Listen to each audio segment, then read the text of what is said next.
Qui Swensida Ezekiel Ouedraogo, avec vous toujours dans le cadre de ce défi 60 jours pour réussir 2019 et nous sommes déjà au défi numéro 47 et hier vous avez eu la possibilité dans le défi 46 de pouvoir définir une des objectifs SMART dans la première base du triangle qui est la croissance personnelle, rappelez-vous.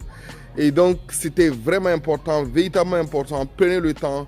Refaites l'exercice 1, 2, 3, 4, autant de fois que vous voulez pour que vous soyez inspiré par les 3 objectifs clés de votre année 2019. Ces 3 objectifs-là vont conduire le reste des objectifs.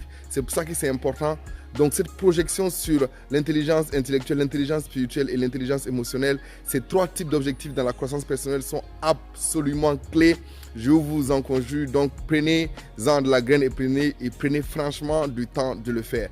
Alors, aujourd'hui, j'aimerais vous parler de l'autre partie, l'autre base du triangle, c'est les objectifs SMART dans la croissance, qu'est-ce que je raconte, dans la forme, la santé ou la forme physique. Donc, je disais en introduction, quand on parlait de ce triangle-là, dans les défis 11 ou 12, là, justement que le corps, votre corps là, va tenir, c'est l'enveloppe corporelle, justement, l'enveloppe physique, que dis-je, qui va tenir en fait vos objectifs. Donc, quand on parle de santé, on parle de forme physique, on parle d'apparence physique, tout va bien dedans. Parce qu'entre-temps, même par rapport à la confiance en soi, votre apparence physique là va jouer sur votre confiance. Il y a beaucoup de gens que je coach justement et qui me le disent. Leur apparence physique joue beaucoup sur leur confiance en eux, joue beaucoup sur leur intelligence émotionnelle. Donc il est important, au-delà de la santé, d'avoir aussi l'apparence physique qui vous convienne. Donc l'apparence physique aussi, c'est dans l'habillement. Mais c'est vrai que je vous parle ici de santé, de forme physique, particulièrement et surtout par rapport à des objectifs de poids idéal, à des objectifs d'alimentation, à des objectifs, par exemple, entre autres, ça va être des sous-objectifs ou des actions de boire l'eau. Donc, il s'agit pour moi ici de vous convaincre qu'il est absolument nécessaire de vous occuper de votre corps. Parce que je crois que c'est un de mes frères qui me l'a dit, qui le disait une fois, et qui dit que le plus beau cadeau qu'on puisse faire à ses proches, c'est d'être le plus longtemps à côté d'eux et en bonne santé. Et justement, ça m'avait interpellé parce que justement, être proche, être à côté, le plus longtemps à côté de ses proches, c'est bien. Mais quand on l'est et qu'on est en bonne santé, c'est encore mieux. Donc ça veut dire que cette santé-là, cette enveloppe corporelle, physique que Dieu nous a donnée, on a la responsabilité d'en prendre soin. On a la responsabilité d'en prendre soin parce que nos rêves là, c'est ça qui va permettre à ce que nos rêves puissent être réalisés et qu'ils puissent impacter le plus de personnes possible. Donc, concrètement, il s'agit pour vous de faire quoi? Rappelez-vous qu'on a dit 7 objectifs au total majeurs. Hein. Donc là, vous avez fait le premier type d'objectif. Les 3 premiers, c'était sur la croissance personnelle. Et là, on va en faire 2. Par exemple, moi, j'ai mis un exemple ici. Comment je vais retrouver mon poids idéal de 78 kg. Donc, avoir une bonne apparence physique et me sentir bien, c'était le pourquoi. Et puis, le début, c'est le 1er janvier 2019. Et d'ici, je me donne 6 mois pour pouvoir retrouver mon poids idéal, ce qui me fait à peu près combien de kilos?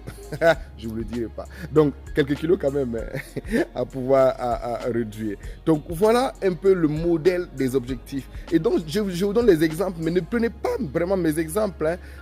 Prenez vraiment qu'est-ce qui vous parle, vous, en termes d'apparence physique. Comme je l'ai dit, moi je vais au-delà. L'apparence physique c'est important. La santé, il y a beaucoup d'aspects de la santé que vous pouvez prendre. Hein. Et plus tard, on va voir des actions concrètes par rapport à la santé. Parce qu'il y a l'objectif de santé globale, ça peut être le poids, ça peut être, comme j'ai dit, un problème de santé particulier que vous voulez régler. Par exemple, votre alimentation qui n'est pas saine. Moi, par exemple, quand je voyage, je ne mange pas du tout sain. Et donc, ça peut être un objectif pour moi de décider de manger sain, de manger plus de fruits, plus de légumes. Par exemple, on le dit pour les enfants, mais c'est bien pour les adultes, de boire suffisamment d'eau. Je vous donne, et puis aussi, il faut que ça soit en cohérence. Par exemple, voilà, je viens d'être inspiré par rapport à quelque chose, justement. Imaginez, moi j'ai beaucoup de formations. Donc, j'anime des séminaires. Ça veut dire que ma gorge, c'est un atout physique majeur. Donc, je ferais mieux de savoir comment vraiment faire des objectifs, prendre des objectifs ou des décisions par rapport à la santé de ma gorge. Je me tiens souvent debout pour parler à des gens et parce que je me sens inspiré quand je suis debout. Dans cette vidéo, je l'ai fait debout, je l'ai fait en extérieur. Donc, c'est pour dire que je dois prendre soin, par exemple, de mon dos. je dois anticiper sur des problèmes éventuels de dos que je puisse avoir. Et donc, tout ça, c'est des aspects qu'il faut pouvoir regarder en corrélation avec le but de votre vie. Étant un conférencier formateur coach, je dois pouvoir anticiper sur ces aspects-là. Je voyage beaucoup, donc je dois pouvoir faire attention à ces aspects. Donc, soyez inspirés. Rappelez-vous que c'est objectif de santé et de forme physique. Et Kiss Wednesday, Ezekiel Ouedraogo avec vous, toujours dans le cadre de ce défi. 60 jours pour réussir 2019 et nous sommes déjà au défi numéro 47. Bravo, bravo à vous qui êtes déjà là et ne lâchez pas l'affaire. On est en train maintenant de créer la vie que vous voulez en 2019 et sincèrement, c'est là votre part de création. Et donc, ne vous y trompez pas. Là, vous êtes en train de dessiner ce que vous voulez réaliser en 2019. Allez, bye bye et à la prochaine vidéo.